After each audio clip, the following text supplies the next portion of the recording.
Құрметті сот, құрметті сотқа қатысушылар, мен жазып келген жарыс сөзімнен бұрын прокурордың сөзіне және айыптау қорытындысына міндетті түрде тоқтап кетуді жөн көрдім. Себебі тергеу кезінде болған анықтаған айғақтары, дәлелдері, соның барлығына прокурор ханым қайталанды дағы тура соны қайталап берді. Енді мен қорқамын, бірақ сенемін сотқа. Сот бұған қарамай, сот төрелігі туралы заңға сүйеніп, сотта жиналған дәлелдерге ғана көңіл бөледі деп ойлармын. Ал енді мына жердегі прокурордың айтқандарының бірде-біреуі сол түрінде қалған жоқ, барлығы өзгеріске енді. 2 ай бойы біздер бос уақыт жіберген жоқпыз. Соның барлығы шындықты айқындадық деп ойлаймын. Бірден осы айыптау актісіне сүйенген жеріне қарай кетсем деп ойлаймын, құрметті сот. Бұл жерде неден басталады? Мына Мерседес автокөлігімен келген туралы, соның артынан шын асыл эфирия кафесінің алдында тұрған танысы Ашырбаевтың басқаруындағы ЗАЗ шанс маркалы автокөлігімен артынан келеді деп жазылған.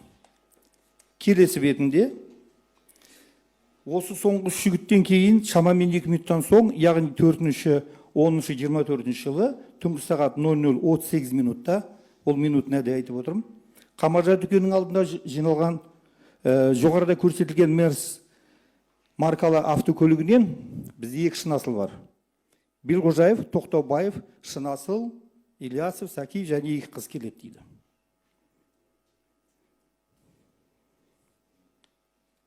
Әрі қарай олардың артынша жоғарыда көрсеткен ЗАЗ көлігімен Шынасыл келеді дейді. Шынасыл онымен бір келеді, содан кейін Мерседеспен қайтадан келеді, содан тағы да ЗАЗбен келеді. Мынаған прокурор алдын ала тергеу жүрген кезде жақсылап қарасам, мынаны көруге болар еді.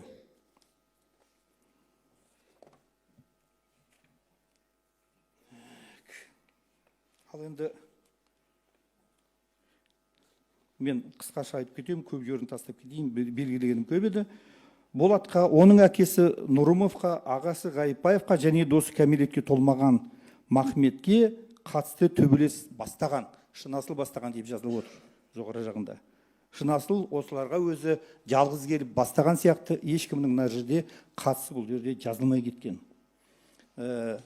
Ол бүкіл тергеу кезінде де жауап алған кезде Шынасыл жәбірленуші Ғайыпбаевтан жауап алған кезде, ол да бір кезде мынау менде пышақ, мынау да пышақтады, мынау да пышақтады деді, бәрін қоса берген. Негізінде бізде пышақ салған бірақ адам 3 жерден ғана салынған пышақ. Ал жаңағының айтқандарын барлығын қосатын болсақ, біздерде 10 шақты пышақ салынған сияқты болып тұрады. Оған да көңіл бөлу керек еді, прокурорлар оған көңіл бөлмеген. Енді ең ауыр жері мына жерде көрсетілген айып тағуға Шынасылға негіз болған.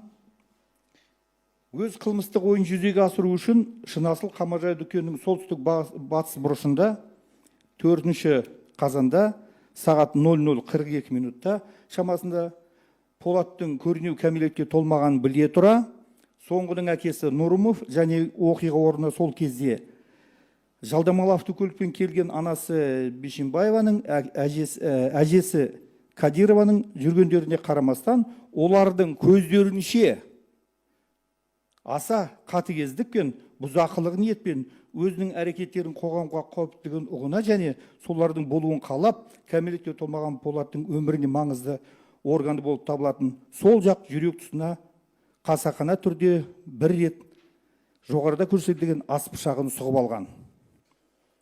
Құрметті сот, істің алғашқы бетінен соңына дейін бұл кісілердің ешқайсысы сол жерде көздерінше пышақ салды деген айтқанымыз бір жерден көрген жоқпыз.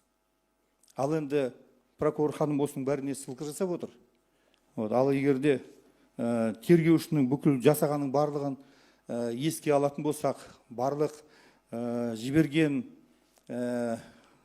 қателіктеріне дұрыстап көңіл бөлмейтін болсақ, шындығында уақытымыздың босқа жібергені болады. Тағы мынандай жері бар. Сол уақытта кәмелетке толмаған Полаттың әжесі Кадирова Менделеева көшесі мен Шота Русавели көшелерінің қиылысында Қамажай дүкеніне қарай бара жатқан кезде оның алдынан шыны асыл шығып, итеріп арыққа құлатқан. Содан кейін Бишімбаеваның өзінің баласы кәмелетке толмаған Полаттың Шота Русавели көшелерінің бойында асфальтта отырғанын көріп, соған қарай бармақшы болған кезде оның алдынан Ильясов пен шыны асыл шығып, Бишімбаеваның екі қолының білегінен ұстап алып жібермей қойған. Құрметті сот, біз бейнетаспалардың барлығын қарап шықтық. Ол жерде мүлдем басқаша. Оны барлығымыз көргеннен кейін оны қайталап айтудың қажеті жоқ деп шығарам. Тек қана бір моменті, ол кісі баласына және қайнысына келе жатқан кезде басқа сотталушылардың бәрінің алдында келе жатыр. Бейнетаспада солай жазылған. Қай кезде ұстап қалды ол кісіні? Ұстап қалған болса, онда шыны асыл бұл жерге жеткен жоқ деген сөз. Ал енді ол кісінің жауаптарының ішінде бар. Сол жерде құлап жатқанда шыны асыл пышақ салып алды дейді. Жаңа айыпта оқыдық. Көздерінше келе салып, сол жақ бұрышында деген сөзі бар. Ал енді тағы да бір қаралы айта кететін жер. Атап айтқанда Қамажай дүкенінің сол жақ бұрышында, тағы да сол бұрышында ешкім жоқ, сол жерде шыны асыл ғана бар. Сакеев тергеумен анықталмаған сыраның әйнек бөтелкесін дене жарақатын келтіру мақсатында Ғайыпбаевқа қарай лақтырған. Алайда бөтелке соңғыға тимеген. Содан кейін ол жұдырықпен Ғайыпбаевқа жақ тұсынан бір мәрте соққы жасаған. Сол уақытта Қалиахмет өзінің қимылымен күш қолдану қатерін төндіріп, Ғайыпбаевқа қарай қолымен соққылар жасаған. Алайда олардың ешқайсының соққысы тимеген. Ал Тоқтабаев пен Ильясов өздерімен алдын ала дайындап алып келген тергеумен анықталмаған ас пышақтарын Ғайыпбаевқа қарсы қару ретінде қолданып бірнеше рет сермеген, бірақ тағы да олардың пышағы тимейді. Ал енді достан көріңіздер, пышақ болды ма, болмады ма? Жұдырықпен ұрды ма, ұрмады ма? Ал енді олардың барлығы сыртта қалаттағы тек қана менің қорғауымдағы шыны асылдың пышағы керек жеріне барып тиеді. Мен мына жерде бірталай дайындаған сөздерім бар еді. Оларды айыптауды қосқаннан кейін айтпай қояйын. Қысқаша айтқанда, тоқ етерін айтқанда, қылмыс ең бірінші неден басталды? Sıрадан басталды. Сол сұраға ақша төленді ма, төленбеді ма, ол бізге аса маңызды емес. Ол тек қана сылтау деп есептейік. Бірақ төбелестің басталуына, жас баланың тәрбиесін дұрыс жүргізбегеннен ба, ол баланы әкесі саудаға араластыру қажет емес пе деп ойлаймын, бірақ әрбір семьяның өзінің қолында, бірақ соған байланысты болды ма деп қорқамын.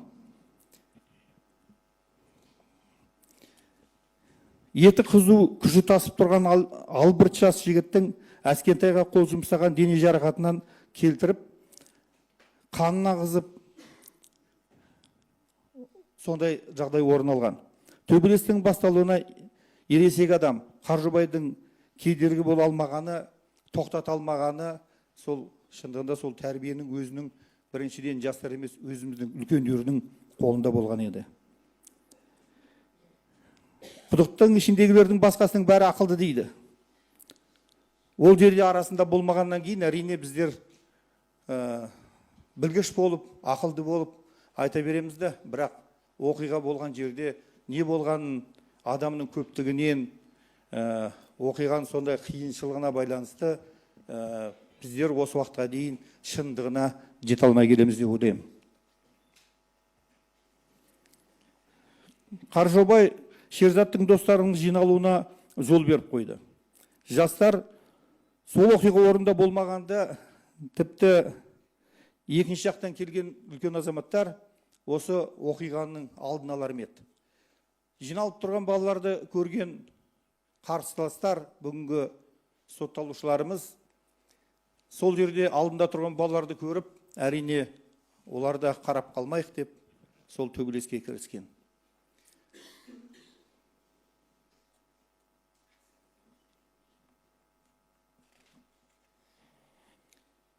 Ата жау емес, барлығымыз бір қазақ баласы болғаннан кейін, қарсы жақтан жиналып келген топ балалар әрине қарап қалмайды. Оның ішінде менің қорғауымдағы Шынасыл келедідағы төбелеске бірден араласып кетеді. Енді не болды ақыры? Жас жігіт қаза болды, бір жанұя қайғы душарға шалынды. Біздің қазақтың саны бір адамға, артынан 2 адам қазайды. 9 тепсе темір үзетін ер азаматтар жанұясынан алшақтап, темір тордың артында бас шараларын айыруды күтіп отыр. Біздің қасымызда отырған сотталушы жігіттердің ішінде ең қиын болып тұрғаны Шынасыл Абзалдың тағдыры. Оның мүддесін қорғағаннан кейін деп ойлаймын. Абзал осыдан 6 жыл бұрын әкесінен айырылды. Бұл бала тәрбиесі дұрыс па деп ойлаймын, төбелеске қатысқаннан басқасы. Себебі мына жерде кейбір айтылатын сөздерді ұялшақтық адамның бір тәрбиесінің белгісі. Осы кейбір жерін айтпай кетші дейді, бірақ мен оны жасырып қалмайын дедім. Жұмыс істеп шаршап жүрген адамдай таныстармен 1-2 сағат демалып келейін деген оймен эйфория ойын-сауық орнына барған. Жүрген аяққа жүрген ілгеді дегендей, осының алдында Талғарда Арман жанармай бекетіндегі дүкенге барып, сол жерде өзіне қарсы келген 3 бала жабылып ұрмақшы болған. Әрең қашып құтылып ол, қалтасына ас пышағын салып барған. Қамажы дүкенінің қасында төбелес болатын ешкімнің ойына ол кезде кіріп шыққан жоқ еді. Тағдыр айдап Шынасыл сол жерген бірақ шықты. Қалтасындағы пышағы барын қасындағы досы Ильясов Нұрқияс көріп білген. Пышақ алып жүрген себебін Нұрқияс оған айтып түсіндірген болады. Әскентай соққыға жығылып, эйфория кафесінде бірге отырған қасындағы таныстары жиналып, әрине таныстары, себебі бұл жерде 2 адамды жақсы біледі, басқалары жақында ғана танысқан адамдар болатын. Бір көлікке мінгесіп, Қамажы дүкеніне жетіп жиналып тұрған қарсыластарын көріп, араларында төбелес басталып кеткен. Кездесіп қалған таныстарының көлігімен сол жерде Абзал да сол жерге келе қалады. Әрине қарап тұрмайды. Қарсы келіп қалған Ғайыпбаев Нұрғанатпен төбелесіп кетеді. Бір рет соққы жасап үлгереді. Нұрғанат жақын жерде тұрған көліктің жүк салғышынан алдын ала шерзат әкеліп қойған. Ол тергеу кезінде анықталды деп ойлаймын. Әрине сот оны дәлелдер қатарынан алып тастағанымен біз оны айтпай кетпейміз. Шындығында мылтық аспаннан түскен жоқ. Жар сөзге дейін мен оқып берген 2 адамның жауаптарына қарасақ, ол кісілер сол мылтықтың қайдан шыққанын бізге айтып берген болатын. Мылтықты алып, аспанға атып, содан кейін тағы да бір рет сол жерде жүрген Әскентайды алып кетеміз деп жиналған адамдар және турасы Шынасылдың өзіне бағыттап оқ атқан. Алдын ала жүргізілген тергеу кезінде Ғайыпбаевтың мылтық ұстаған туралы фактіге дәлел жинауға тергеу тобының шамасы, дәрмені, ықыласы жетпеді. Мылтық ұстаған белгісіз тұлға болып сол бетінде қалып қалды. Енді оның қалай шешілетін әзірше шешілетін белгісіз. Әрине 2 адам бірде қайтыс болып кеткеннен кейін тек қана Қаржобай ғана қалды. Ол кісі жөнінде мен де айта кетемін.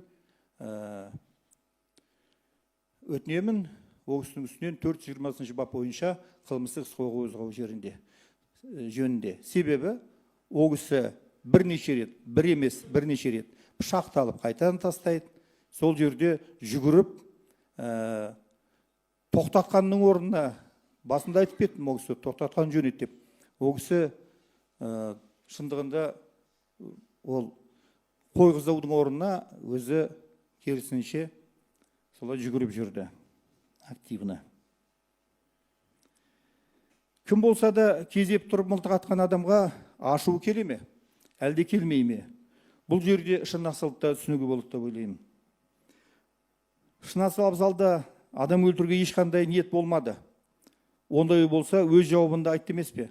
Маған ешкім кедергі болмады, қолымдағы пышағымды басқаша пайдаланар едім. Оның өзінде пышақтың ұшын ғана Нұрғанаттың май құйрығына тыққан.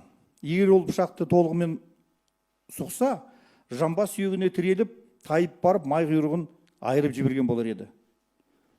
Сарапшы құйрығына салған пышақтың орындары бір-біріне жақын орналасқан. Бір бағытта, бір қиғаштықпен деп салынғанын көрсетті. Сонымен қатар бейне жазбада да анық көрініп тұр, шын асылдың еңкейіп Нұрғанаттың құйрық тұсына пышақты тығып жатқан қимылдары. Ол жөнінде сарапшы да солай көрсеткен. Бірақ екі рет жасалған қимылды ғана жазған, үшінші қимылды көрмей қалуы мүмкін. Нұрғанатқа қарсы жасалған шын асыл абзалдың әрекеті Қазақстан Республикасының қылмыстық кодексінің 293 бабының 3-ші бөлімімен дұрыс дәрежеленді деп санаймын. Әрине, жәбірленуші жағының өздерінің жасаған әрекеттеріне қарамастан, оларды да, сотталушыны да әрине осы баппен жауапқа тартатындай әбден мүмкіншілік бар. Ал Қазақстан Республикасының қылмыстық кодексінің 24-ші бабының 3-ші бөлігі, 99-ші бабы 2-ші бөлігі 1, 7, 9 тармақтарымен айыпталуға тергеу органында онымен прокурордың келісуіне ешқандай да негіз жоқ деп ойлаймын. Себебі бүгін тағы да айта кетейін, Талғар дәрігерінің берген жауабында ол жерде көрсетілген жәбірленушілерді олардың әкесі ертіп өз аяқтарымен емханаға келген жөнінде көрсеткен. Сонымен қатар мен әлі шерзатқа жеткен жоқпын, тек қана бірінші жәбірленуші туралы айтып отырмын Ғайыпбаев бойынша. Ал енді мынандай негіз болмады деп есептеймін, 99-24 бап арқылы 99 бап бойынша айып тағуға. Себебі ол кісі қолында тұрған пышағымен жоғарырақ баруға да болатын еді. Кеудесіне салуға болады. Оның ешқайсысын істеген жоқ, оған ешкім кедергі болған жоқ. Оның мақсаты сол пышақтың ұшымен ғана жарақат келтіру болды. Себебі алдында айтып кеттім, мылтық атқаннан кейін адамның шын ашуын келтіретіндігі бәрімізге белгілі.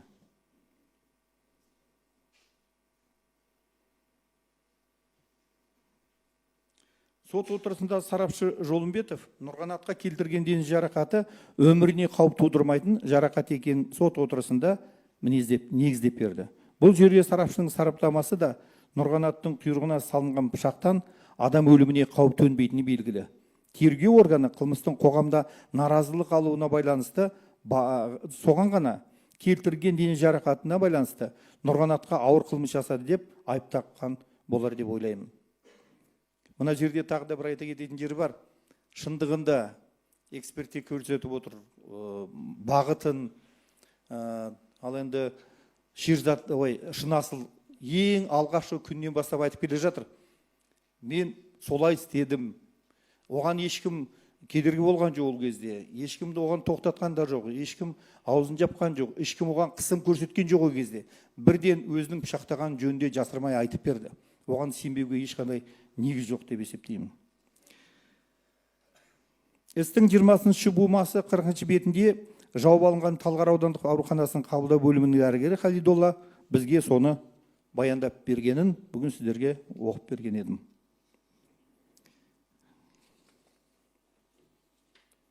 Құрметті сот, шын асыл абзал алдын ала жүргізілген тергеу барысында алғашқы сәттен бастап тура осындай еш нәрсені жасырмай айтып келді. Пышақтың ұшымен ғана құйрығына 3 рет сұғып алдым.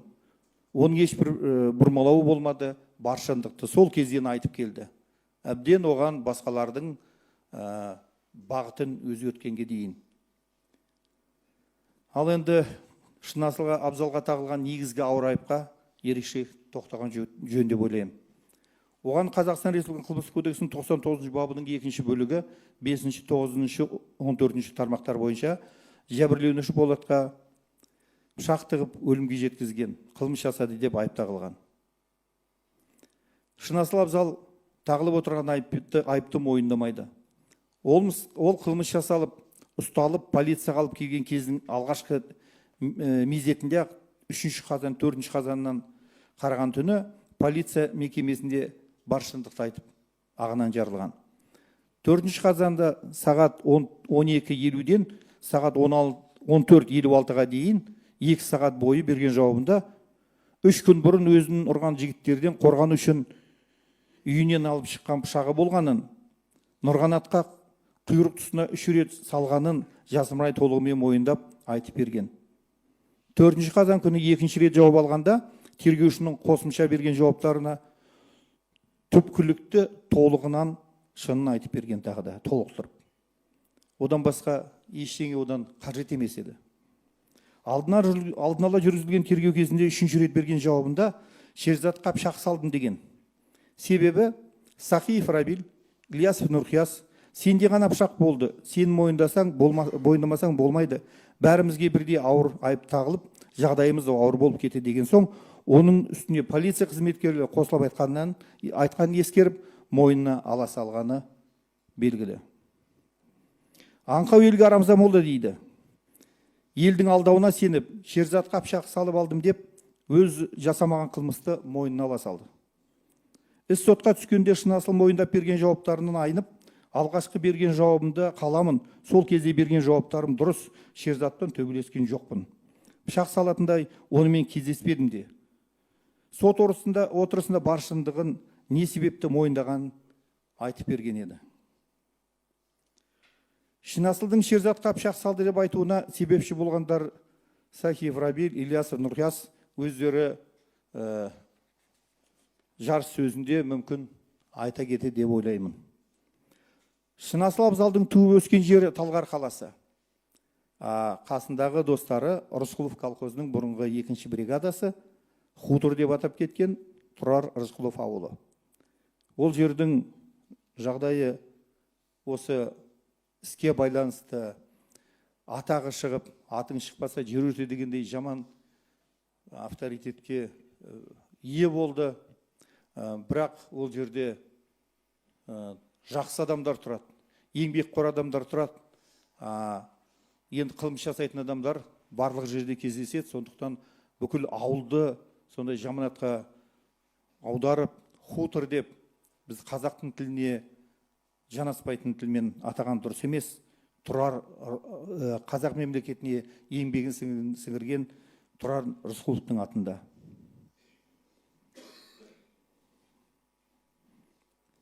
Сол ауылдың жігіттері Тоқтабаев Азаматты, Тоқтабаев Нұрболды, Берғожаев Шыңғысты жақын арада ғана тани бастаған. Әскентай Дарханды бұрын соңды көрмеген. Сол себепті жауаптарына қарасаңыз, бұл жігіттер Шынасыл Абзалға қарсы жауаптар берген. Олардың берген жауаптары бойынша Шынасылдан басқа ешкім қылмысқа қатыспаған. Нұрғанатты да, Ахметті де, Шерзатты да, туысқандарын да, әйел адамдарды да ұрып соққа шығып, пышақтаған, оның жасаған қылмысына қарап, басқалар қарап тұрып, бақылап, сырттан көріп, отырғандай жауап берген сияқты. Жәбірленушілер болса, Шынасыл Шерзатқа пышақ салдым деп мойындап жауап бергенге дейін ешқайсысы Шынасыл осындай қылмыс жасады деген жоқ. Тергеудің тағып отырған айыбы да осы Шынасылдың өзінің мойындағанына байланысты. Басқа іс бойынша бірде-бір дәлелді сот отырысында да алдын ала жүрген тергеу кезінде де табылмады деп есептеймін. Оның барлығына жүргізілген сараптамалар қорытындысы дәлел болады деп есептеймін. Егер де дұрыстап қарасаңыздар, алынған пышақтың да размері келмейді, мөлшері, денеге салынған жарақаттың да мөлшері келмейді, тек қана жобалап айтылады. ол жерде айтылады, осы пышақтармен салынуы мүмкін дейді. Ол деген сөз, сол сияқты пышақтармен де салынуы мүмкін. Ал енді ешқандай ДНК ол жерде табылмаған. Мен осы уақытқа дейін қайран қалам. Қалиахметтің ДНК-сы мына пышақта қалай жүріп қалған, қалай пайда болған. Қалиахмет жарайды бірін-бірі таниды, танығанда да 2 жыл бұрын ғана оқып кеткен одан бұрын, бірақ ол кісінің ДНК-сы сол пышақтың сабында. Мен ойлаймын, бұл жерде әрине дәлеліміз жоқ. ДНК-ға экспертизаға берген кезде жуылып кеткен дегенді естіп отырып пышақта, енді қайдан алады? ДНК-ны ауыз қуысынан мақтамен алады. Соны алған кезде тергеуші жазатайым шатыстырып жіберді ме деп ойлаймын. Солай ойласам да, бірақ тағы да бір несі, атылған оқтан оны заводтан шығады. Бұрынғы заман жоқ, қолдан жасайтын. Қорғасында адамның тағы да ДНК-сы табылады. Қалайша? Таң қаласың ба, таң қалмайсың ба? Сонымен біз тергеудің қаншалықты әділ, я болмаса халатыны дейміз ғой, немқұрайды жүретіндігіне көңіл бөлеміз. Ал енді бұқаралық ақпараттағыларды халықтар тыңдап отыр біздерді. Ол кісілерге біздер заңды білгеннен кейін сот мырза бізге төрағалық етуші комментарий беруге болмайтын бір-ақ ауызбен түсіндірді, біз ешқайсымыз комментарий берген жоқпыз осы уақытқа дейін. Халық дұрыс түсінбейді. Халыққа жария көрсететін біздер ғана, енді ғана біздің аузымыз ашылып жатыр. Бұған дейін ешқандай айтуға мүмкіншілігіміз болған жоқ. Тек қана жәбірленуші жақтағы әріптестеріміз, ол кісілер каждый период сайын шығып комментарий беріп жатады. Сондықтан бір бет келіп отырмыз, болып отырмыз. Тергеудің кемшіліктерін ол кісілер айтпайды, көбінесе айтатын біздер. Себебі сол кемшіліктердің арқасында осы балаларға ауыр қылмыстар тағылған.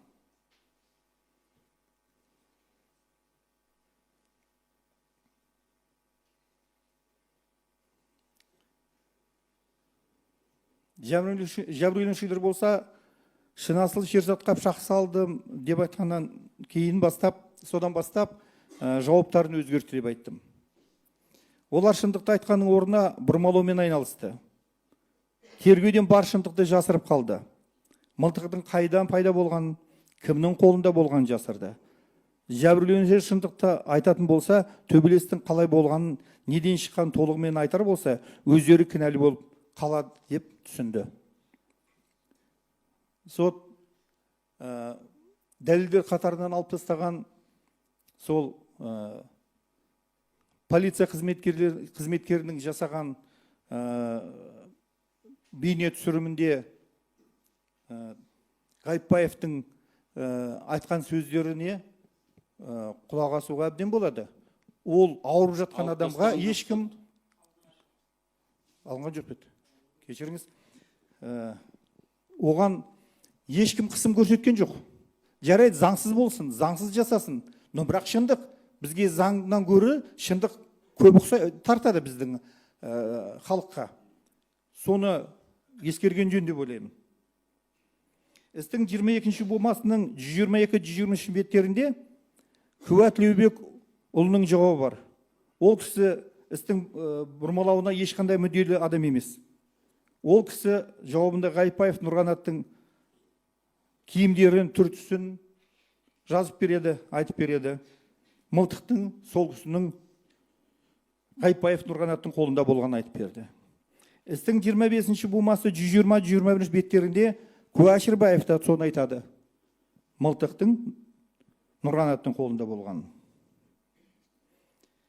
Жәбірленуші Бишімбаев алғаш берген жауабында 2-ші болма 67-68 беттерінде жолдасым Қаржобайды, қайным Нұрғанатты, ұлым Шерзатты қуып, жабылып, 10-15 адам ұрып жүрді. Ұлым Шерзат пен қайным Нұрғанат дүкеннің сол жағындағы Гасман фабрикасының баратын жолына қарай қашты. Артынан қолап Нұрғанат ұстап, жерге құлатып, 3-4 бала жабылып жерде жатқызып тепкіледі. Ал енді осы кісілердің сөздеріне әрқашанда көңіл бөліп отыруға тура келеді. 10-15 адам қуып жүреді, 3-4 адам ғана ұрады, қалғаны қайда кетіп қалды. Сонда қалғаны Қаржобайды ұрып жүрме. Иә, жабылып тепкіледі. Бір қарасам ұлым Шерзатты құлатып ұстап алған екен. Мен арашаламақ болып едім, екі бала мені екі қолымнан ұстап алған, тоқтатып алды. Үстілеріне көк түсті спорттық киім киген, ол екеуін көрсем тани аламын. Одан кейін олар мені жібере салды да Шерзатқа қарай жүгірді. Арттарынан мен де жүгіріп барғанымда Шерзат асфальтте жолдың дәл ортасында аяғын созып жерде отырды. Аузынан қан құсып отырды. 20-25 жастағы бала қолындағы ұзын аңшы мылтығы бар, дүбімен Шерзатты желкесінен ұрайын деп жатыр екен. Қолымды тосып қалып едім, қолыма тиді. Және баламның басына тиді. Кім пышақтағанын нақты көре алмадым.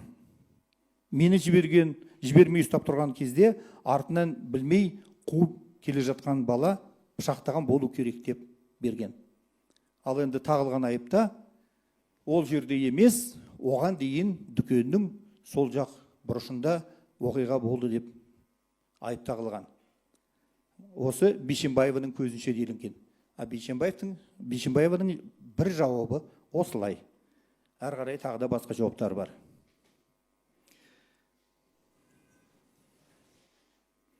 17-ші бұма 30-32 беттерінде 17-ші қаңтарда берген жауабында Бишімбаева Нұрболдың қолынан пышақ көрдім дейді. Нұрқиястың нақты Шота Руставели көшесінде Шерзатқа пышақ салғанын көрдім деп жауап берген. Тергеу органы осы берген жауабына сын көзбен қарамады. Дұрыс бағадай бермеді. Бұл 17-ші қаңтарда. Оған дейін әлде қайда ерте Шынасыл мойын алып қойған болатын. Мен пышақ салдым деп. Бұл жерде тергеу может шын дұрыс деген шығар. Ол кезде жәбірленуші жағы білмейді екен. Енді бірақ айтып отырғаны мынау. Басқа адам деп отыр. Мүмкін солай болған шығар. Біз білмейміз, арасында болған жоқпыз. Бейне жазбада көрініп тұрғаны Шерзат Нұрқиясқа қол сермеді. Себебі сол кезде басқа балалардың біреуі төбелес бастады деп жалғайды ол кісі. Сол кезде азамат Шерзатты бір ұрды. Шерзат оны қайта ұрған кезде азамат жерге құлап түсті. Енді осы жерге еске түседі, Қаржобайдың сотта берген жауабы осы екі адам, азамат пен Нұрқияс артынан қуып кетті деген сөзі бар. Ал енді салынған пышақты ескерсек, мойындап берген жауабында Шынасыл алдымен кездесіп, екеуміз төбелесіп деп мойындап жіберген. Ал енді Ғайыпбаевпен болған бір беттестіруінде Ғайыпбаев айтады, ол мені құшақтады дейді. Шерзат, мені құшақтаған кезде артынан келіп Шынасыл пышақ салып алды дейді. Сол жерде мойындап беріп тұрған Шынасыл олай болған жоқ дейді. Біз Шерзат екеуміз қарама-қарсы төбелестік дейді. Құрметті сот, осы жерде ситуациялық экспертиза тағайындалмаған. Сол кезде ғана бізде анықтауға болар еді. Қалай салды? Мойындап тұрма адам? Аяғына дейін жеткізу керек еді. Сол жерде сараптама тағайындап, шындығында алдынан келді ме, или арт жағына келді ме? Алдынан келсе, салу мүмкін ба?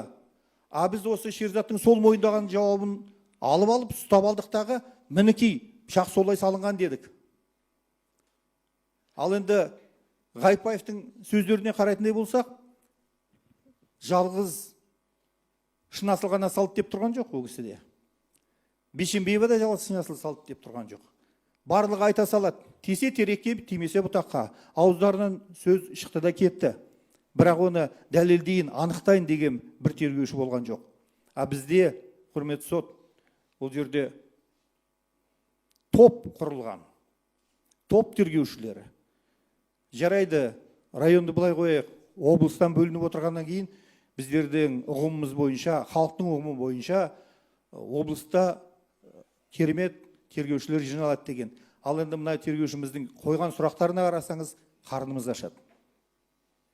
20-ші ұғымыма 138-141 беттерінде берген жауабында жәбірленуші Бишімбаева әскентаймен болған беттестіру кезінде Нұрғанаттың артынан келіп Нұрқияс пышақ салды дейді.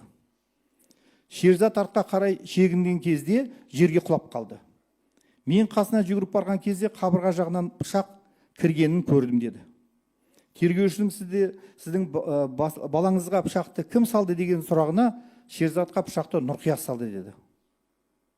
Шерзат жерге құлап қалды деп жауап берді. Шерзатқа пышақты Нұрқияс салғаны екінші рет қайталап айтты. Құрметті сот, егер де тергеу органы жәбірленушілерге сенетіндей болса, мына сөздеріне неге сенбейді? Ол кісі қайталап айтады. Бірақ тергеу органы оны тілге тиек қылмайды, ескермейді. Оған дұрыс баға бермейді. Не жоққа шығармайды, не шындық қалып бармайды. Тергеу органы өзінің ойына қалай келеді, солай айыбы тағылады. Нұрғанат алғашқы 21 қазанда 19 бума 3 беттен 16 бетке дейін аралығында берген жауабында Шынасылдың Шерзатқа пышақ салған жөнінде аузын ашпайды, бірде-бір сөз айтпайды. Ал енді бауырын өлтіріп жатқан адамның пышақ салғанын біліп тұрып, көріп тұрса, жасырып келді ме? Арасына 5 күн салып, 26 қазанда 21 буманың 9-10 беттерінде Шынасылмен беттесу кезінде берген жауабында мені Шерзат құшақтап тұрған кезде Шынасыл артынан келіп пышақ салып алды деген. Дәлірек қалай салғанын айтпаған. Осыған дейін Шерзатта пышақ салғанын мойындап жүрген Шынасыл абзал құшақтасып тұрған кезде емес, қарсы келіп төбелесіп тұрған кезде пышақ салып алған. Шерзат одан соң Нұрғанаттың қасына барып тұрып алғанын айтты. Бұл да бір сандырақ емес пе? Шерзат сандырақтап, қолына мылтық ұстап тұрма. Нұрғанаттың қасына барып тұрып алады екен. Кеудесіне пышақ салған адам жайбарақат тұр. Оған да көңіл бөлген жөнде ойлаймын. Тергеуші беттестіруді жүргізіп отырып, қарама-қайшылық жоюға әрекет жасамаған. Басқа куәлердің жауаптарымен болса да бекіткен болар еді. Я болмаса, қайсыңдікі рас деп, қайсыңдікі дұрыс деп те оны ешқандай жөнге салмайды. Себебі Ғайыпбаевтың бір жауабында бар.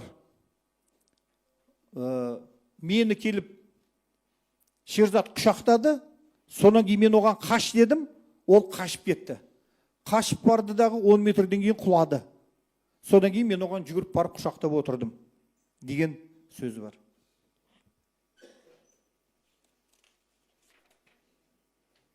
Нұрымов Қаржаубай мен Шынасыл абзалдың арасында беттестіру болмаған. Себебі екеуі кездеспеген, бірін-бірі көрмеген, сондықтан олардың арасында Қаржаубай сотта берген жауабында шындығында Шынасыл туралы ештеңе айтқан жоқ. Шындықты айтқанына мен сол кезде риза болып баға берген едім. Қаржаубай шешіз Жұмабекені Ілияс Нұрқияс пен Шынасыл абзал итеріп құлатты деп Ілияспен беттестіруді айтқан. Тергеуші бұл жерде де анықтамады. Өз көзімен көрді ме, я болмаса біреудің сөзін аузынан естіді ме? Түсініксіз. Жастар төбелесіп жатыр. Бұл соқпандай жігіттер кемпірді құлатып, әйел адамды құлатып, оларға не керегі бар? Біреуінің де шамасы келмей ме? Екеуі бірдей жабылып кетті. Ал енді жәбірленушінің кейбіреулерінің де аузынан шыққан сөздері бар. Біреу ғана деген. Біреуі екі адам дейді. Олардың арасында да қайрамашылықтар бар. Жалпы Нұрымов Қаржаубайдың қайда болғанын, кіммен төбелескенін ешкім білмейді. Төбелеске қатысқан 5-6 жігіттің бәрі Нұрғанат пен Шерзаттың қастарында болған. Сонда ол кіммен төбелесті, не көрді? Ол да анықталмады. Бір жерде ғана біздің әріптесіміз Мәди мырза сұрақ қойған. Сіз қайда болдыңыз дегенде, ол кісі басын көтермейді, жауап бермей қалған.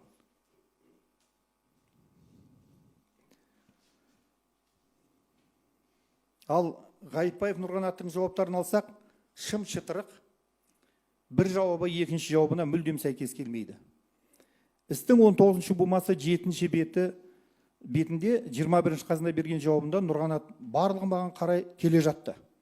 Осы жерден бастап көңіл бөлгенімізді дұрыс деп ойлаймын. Барлығы келе жатады, Бұл қасында тұрған Ахметке көңіл бөледі. Дүкеннің бұрышында Нұрқияс сол жерде Ахмет деген баланы жұдырықпен ұрды. Бала есеңгіреп бетонға басы тиіп, гүрс етіп құлады. Талып қалды. Абзал оны жағасынан ұстап көтеріп тұр екен. Мен сразу ортаға түсіп, неменеге ортаға түседі? Абзалдың қолынан Ахметті жұлып алып, балаға, бала ғой, неге ұрасың деп айттым. Оны Абзал ұрған жоқ еді ғой, сөзіне қарасаңыз. Деп айттым да, мен Ахметке қаш деп оны жібердім. Ол дүкеннің артына жолға шығып қашып кетті. Жаңағы талып қалған бала есін жимастан қашып кеткеніне мен түсіне алмадым.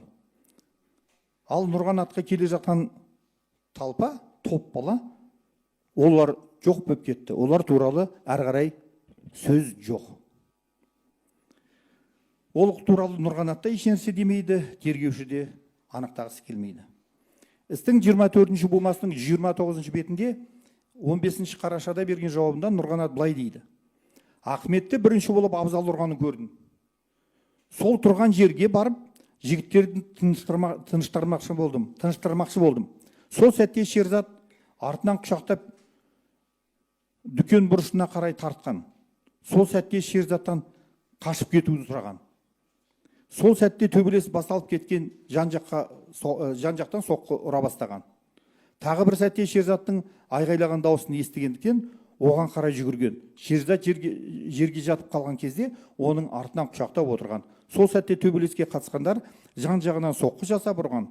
Шынасылдың артынан тұрып, пышақпен бірнеше рет ұрғанын көрген. Ол өз туралы айтып жатыр.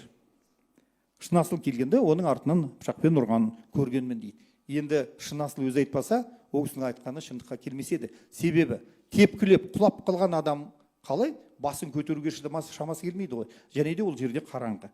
Және де Қаржаубайға сұрақ қойған кезде әйтеуір солай болған, менен гөрі, бірақ Бейшенбиева жақсы айта алатын шығарып алған ол туралы дейді.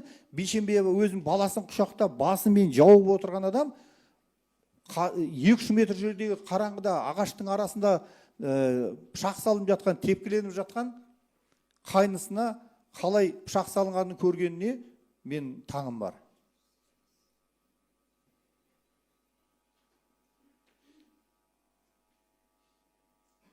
Бұл жауабында Нұрғанат Шынасылдан басқа ешкім құйрығына пышақ салды деп айтып отырған жоқ. Осы жауабында тек қана Шынасыл ғана құйрығына салғаны көрген. Ал енді бұған дейінгі жауабында біресе Сахиев салады, біресе Нұрқияс салады, оған пышақ салмаған адам жоқ. Ал осының алдында көрсеткен 19-ші бұғаның 8-ші бетіне берген жауабында Нұрғанат Абзал жамбасына пышақ тықты. Екінші рет Нұрқияс тықты. Сол сәттерде Абзал пышағын шығарып алып, сонда Абзалға дейін Шынасыл тығады екен. Кешіріңіз, Абзал бірінші, Шынасыл Абзал бірінші пышақ тығады, екінші рет Нұрқияс тығады. Абзал пышағын әлі шығарған жоқ. Содан кейін ғана пышағын шығарып, осыған дейін пышағы туралы шығарып алып турып айтпайды ғой. Тағы да 3 рет пышақ салады. Сонда неше болып кетті? 6 болып кетті. Ал енді біз білеміз, сараптама бойынша оның құйрығында 3 рет қана пышақ салынғаны. Осы жауаптарынан кейін қазақтың сөзі бар, мақалы есімізге түседі. Өтірікшінің шын сөзі зай кетеді дейді. Мен ол адамды өтірікші деп тұрған жоқпын, өлген адам туралы жамандық айтуға болмайды, бірақ өтірікшінің шын сөзі зай кетеді. Шындық біреу ғана. Оны неге көбейтіп айтады? Не үшін, не себепті? Оның ешқандай қажеттігі жоқ қой. Адам мойындап отырғанда неменеге қосатынын мен түсіне алмадым. Істің 25-ші бұғмасы 74-ші бетінде 21 қазанда Ғайыпбаев берген жауабында тергеушінің қойған сұрағына күдікті Нұрқияс Ілиясовпен беттестіруде берген жауабыңызда сіз осы Махмет Ахметке бірінші болып ұрғанын көрсеттіңіз. Ал күдікті Шынасылмен беттестіру барысында Шынасыл Ахметті бірінші болып ұрғанын көрсеттіңіз.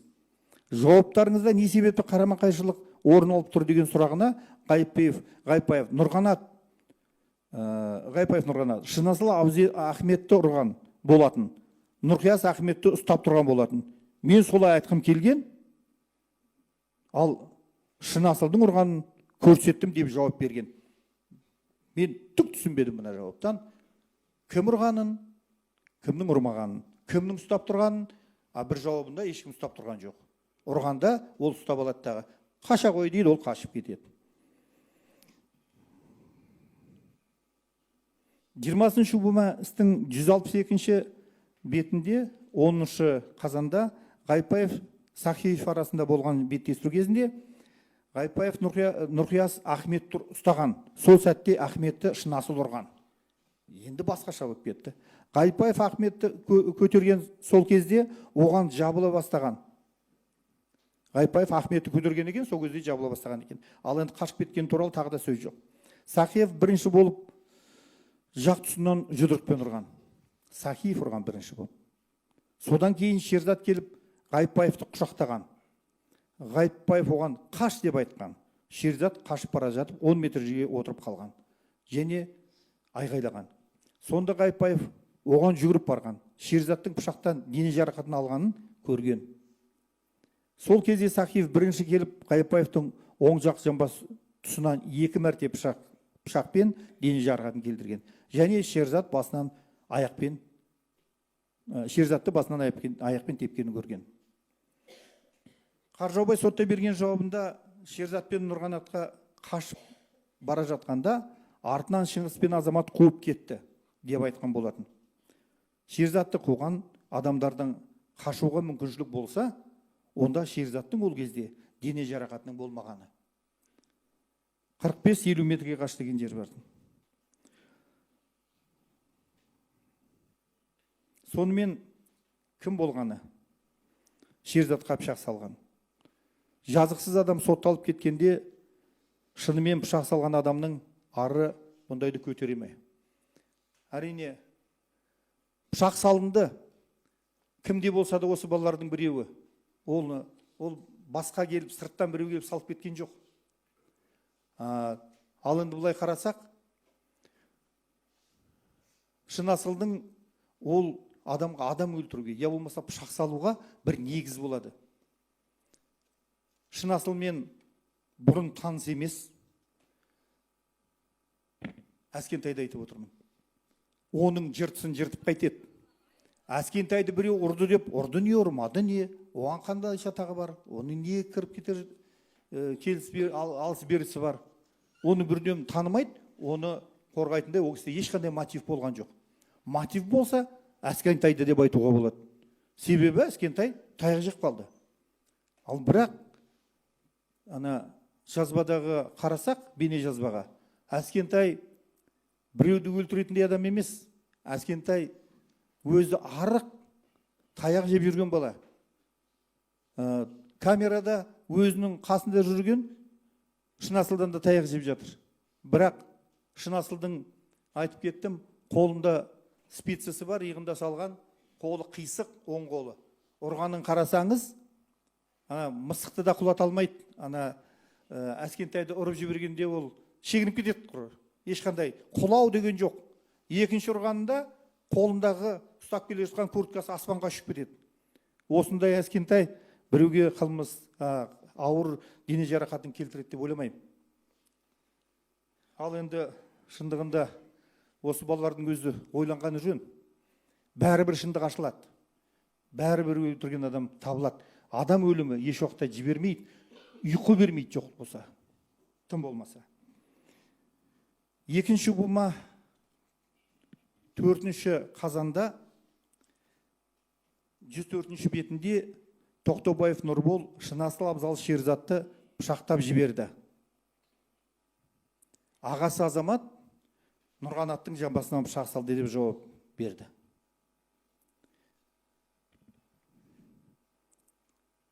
Шынасыл Абзал мен Тоқтабаев Азаматты ауыстырып алған болар.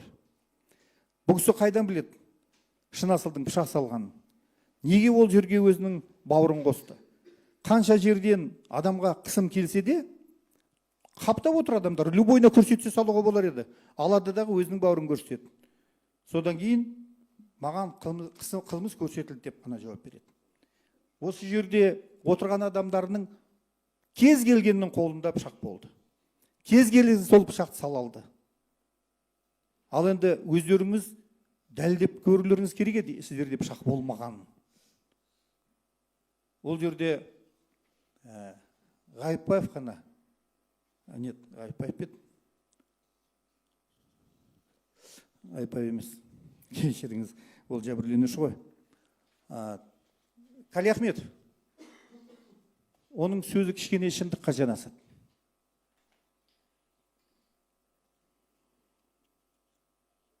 Жиырма үшінші бума 134-144 беттерінде Шынасыл мен Махмет Алдияр және Шынасыл мен Майтұрсыновтың арасында беттестірулер болады. Біз басынан ақ осы сот тергеуінде түсінген сияқтымыз, дәлелін тапқан сияқты Шынасылдың кейін келгенін, Шынасылдың ол жерде Ахметті ұратындай ешқандай несі болған жоқ сияқты. Қаржаубай да оны айтып отырған жоқ. Ғайыпбаев та айтып отырған жоқ ол жерде. Мына екі бала айтады, ұрды дейді. Сонан кейін Ғайыпбаевты ұрып жіберді дейді. Ол сол жерде құлап қалды дейді. Ол туралы Ғайыпбаев айтып айтқан жоқ, бір сөзі жоқ.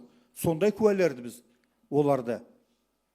Прокурор ханым бетке ұстап, солардың сөзіне сеніп, именно соны ұрған бірінші, төбелесті бастаған бірінші Шынасыл, сол жерге бірінші келген, барлық үйінде жүрген кезде бірінші келген адам сияқты, сол жерге келіп алып, елдің барын қырып жойған. Бұған ату жазасын беруге болатын сияқты. Ол адам деген, шындығында жаңағы екі баларды алсаңыз, екеуінің жауабы екі түрлі. Сол жерде біреуі ұрғаннан кейін қашып кеттік дейді. Екіншісі, сол жерде біздің көзімізше Ғайыпбаев құлап қалды дейді. Есінен танып қалды дейді. Ал енді сол жауаптарына тергеушілер ешқандай көңіл бөлмейді, оны не жоққа шығармайды, нені бетке ұстамайды. Содан кейін олар айтады, келе сала, менің бауырымды ұрған кім деп бастады дейді. Сонда оның бауыры Әскентай ма? Ол өмірі көрмеген адам. Бауырым деп айтатындай, бар ма сол жерде негіз? Соған дұрыс баға берген дұрыс болар деп естеймін. Содан соң Ахмет тұрып жіберді. Содан соң Нұрғанатты ұрған. Нәтижесінде Нұрғанаттың есінен танып құлаған деп Нұрғанаттың өзі айтпаған сөздерді айтқан. Майтұрсыновтың жауабында Нұрғанатты ұрғаны оның есінен танып қалған туралы көрсетілмеген. Ол керісінше жаңағы Ахмет алып барлығы қашып кеткен. Осы беттестіруде айтқан сөздерге сот отырысы кезінде жоққа шығарылды деп есептеймін. Себебі Шынасылдың кешігіп келгені, сыртта тұрып Ғайыпбаевпен төбелескені дәлелденген шығар деп ойлаймын. Бұл кісі не бір бейне таспаларға түсірілмеген, өткенде прокурор ханым айтып жіберген еді, енді киіміне қарап, жалғыз киімге қарап, беті көрінбеген адамды сол дәлелденді деп айтатындай болсақ, онда біздің жеткен жеріміз сол шығар деп ойлаймын. Бізге онда заңда ештеңе керек емес сияқты. Біз сонда қалай көзді жұмып отырып, адам баласы болсаң да сен, болмасаң да сен деп үкім шығаруға болатындай жағдайға жеткізіп отыр бізді. Алдын ала жүргізілген тергеу кезінде сараптамалардың ешқайсысы Шынасыл Абзалды жасаған қылмыстың әрекеттерін әшкерелеуге нәтижесін толығымен берген жоқ. Жаңағы сараптамалардың ешқайсысы ДНК-сын көрсетпейді, қанын көрсетпейді. Пышақтар, бұдан басқа пышақ болуы мүмкін. Жаңағы киіміне айтқан сияқты, сол пышақ, осы пышаққа ұқсайтын пышақтар көп мысалы. Оны басқа кішкене кругын азайтып, дәлелдеп қана беру керек еді. Біздің тергеу болса, шындығында ол жағына ешқандай старание жасаған жоқ. Пышақтан жәбірленушінің қаны да табылмады. Ал бірақ біреудің ДНК-сы шыға келеді. Түсініксіз жағдай. Пышақтың көлемі Шерзатқа келтірген жарақатқа толықтай сәйкес келмейді. Әлгі айтқандары өткендегі сарапшылардың айтып бергені бойынша, ол пышақ ұрған кезде ол әрі қарай кетіп қалуы мүмкін. Құрметті сот, мына жерде сараптама тағайындалып, ол киімін алып отыр. Жәбірленушінің. Шерзаттың киімі алынған, сол киімге сараптама тағайындап, мына пышақтың сабының ізі бар ма? Шынымен кірді ма? Әрі қарай жетті ма сол жетер жеріне? Жеткен жоқ па? Соны анықтау керек еді. Оған сараптама тағайындалмай қалды.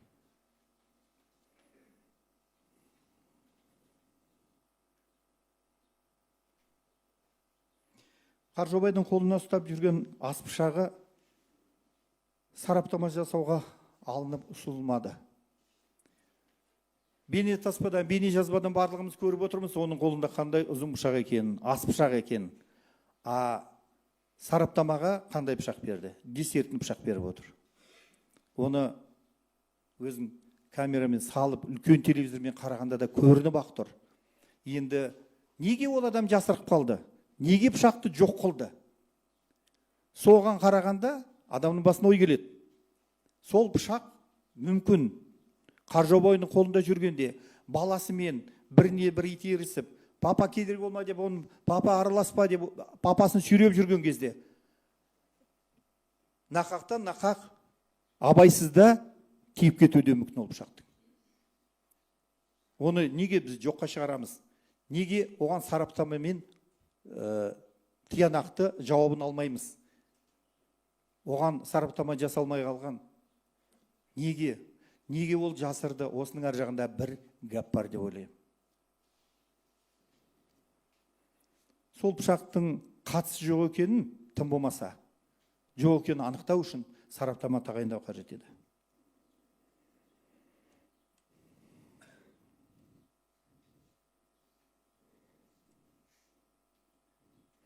Бейне жазбаларды өшіру үшін сол оқиға болғаннан кейін баласы қайтыс болып жатыр. Қаржаубай компьютердің тінтуірін, мышкасын, тінтуір деп атайды. Соны іздеп жүр. Шұғыл арада, тез арада. Неге? Оған да түсінікті болуға болады. Жасырып қалу керек болды. Бір нәрсені өшіру керек болды. Болмаса оған полицияға бірден звонить етіп, полиция келіп жатыр. Оған полицияға берсе болды, олар өздері анықтап алады. Содан кейін тағы бір айта кететін мәселе, құрметті сот. Сот отырысында біз қараған жоқпыз. Мен бірақ қолыма түскен бейне жазбаларды қараған кезде уақытын қарасам, 00 сағаттан кейінгі уақыттың арасында, 1 минуттарын қарасам, әжелері сол дүкенге кіреді. Жақсы.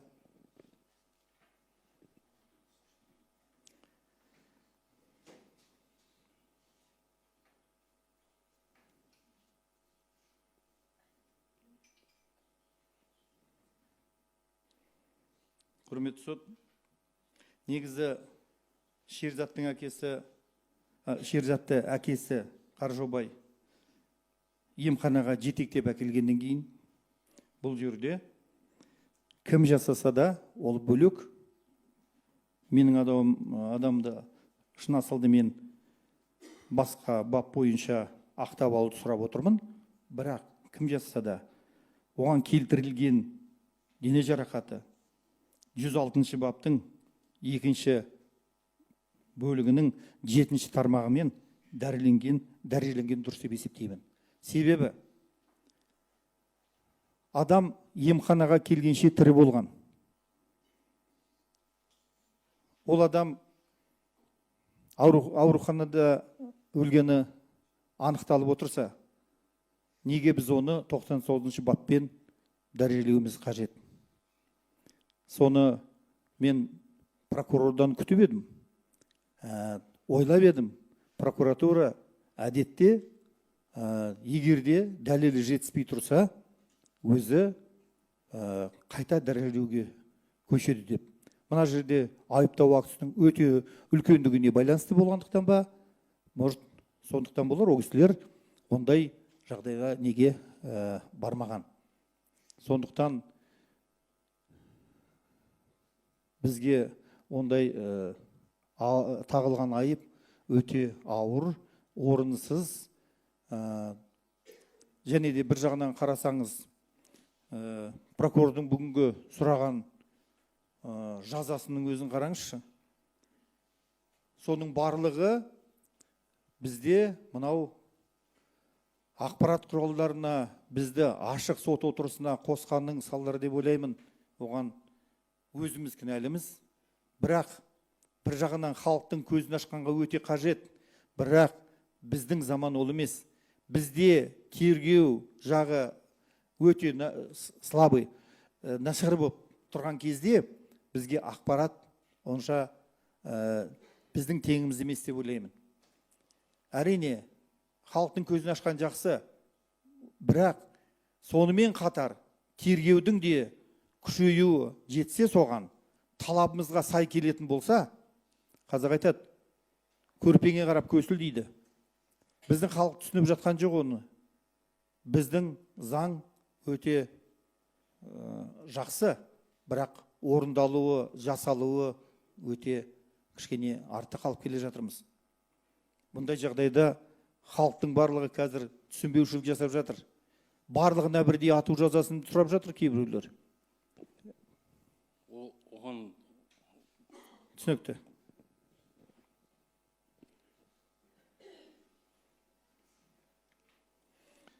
Прокурор өз сөзінде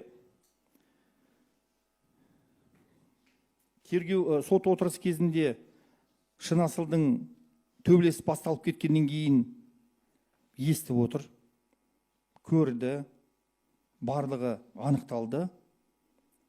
Бірақ Шынасыл төбелесті бастады дейді. Оған дейін басталып кеткен төбелес. Кешігіп келген барлығымыз білеміз.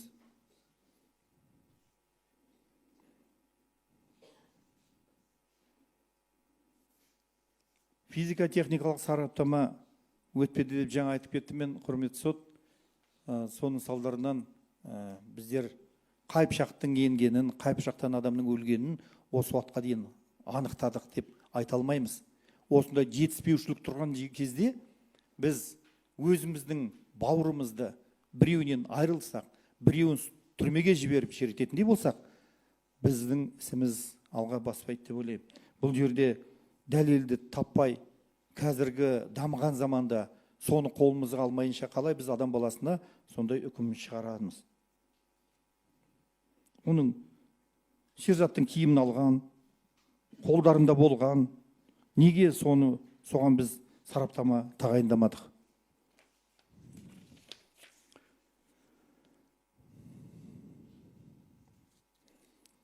Шынасыл абзал сотты шатастыру мақсатында болды дейді прокурор ханым. Құрметті сот, бұл бала кім шынын айтты десеңіз, осы балалардың ішінде егерде біз барлығын есептейтін болсақ, 100% шындықты айтып келген Шынасыл деп айтуға болады. Оған негізіміз бар. Ол бала бәрін дұрысын айтып кетті. Бір ғана қате жіберді.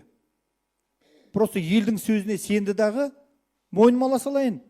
Қарапайым алдауға түсетін адамның әдеті.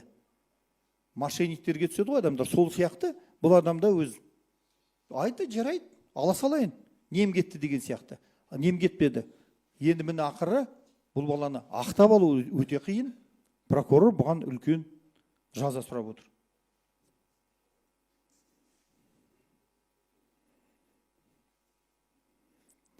Ал енді Бейсенбиеваның сөзіне сүйенді ме? Ғайыпбаевтың сөзіне сүйенді ме? Я болмаса, Шынасылдың өзінің айтқан сөзіне сүйенді ме? Осындай айып тағылды. Құрметті сот, заңда көрсетілген, егерде күмән, прокурордың өзі тоқтап кетті ол жөнінде, күмән болып тұрған жағдайда, біз оны ескергеніміз жөн. Күмән тумай ма? Осы жерде қандай дәлеліміз бар? Қайсысы дәл көрді деп айта аламыз? Ондай бізде күмән жеткілікті. Сондықтан құрметті сот, Шынасылға тағылған айыпты 99 бап бойынша ақтауыңызды сұраймын. Ал енді бұзақылыққа мүлдем қатысты. Мен әріптестерім айтып отыр, кейбіреулері ақтауыңызды сұраймын деп. Ал енді қалай? Адам өліп отыр, біріншіден, екіншіден болды ғой арасында. Жүгірді ғой, халық көрді ғой. Ондай адамды біз ақтаймыз деп. Ондай жағдайда екі адам төбелесіп жатса, біреуін жауапқа тартып, екіншісін қойға болмайды, екіншісін де жауапқа тарту керек. Сондықтан сол баппен, 293 баппен Қаржаубайға да іс қозғауға болады. Қаржаубай пышақ алып жүгіріп жүр. Ол көшеге де шығып кетті. Ол да халықтың мазасын алды. Халықтың ұйқысын бөлді. Түнгі 12-ден кейін, оған дейін де сағат 23-тен кейін мазасын алсаң елді жауапқа тартамыз. А ол кісі болса, мынандай орысша айтқанда бойына жасақ қойды. Тыңдағандарыңызға рахмет. Уақыттарыңызды алсам, әбет етпеңіздер.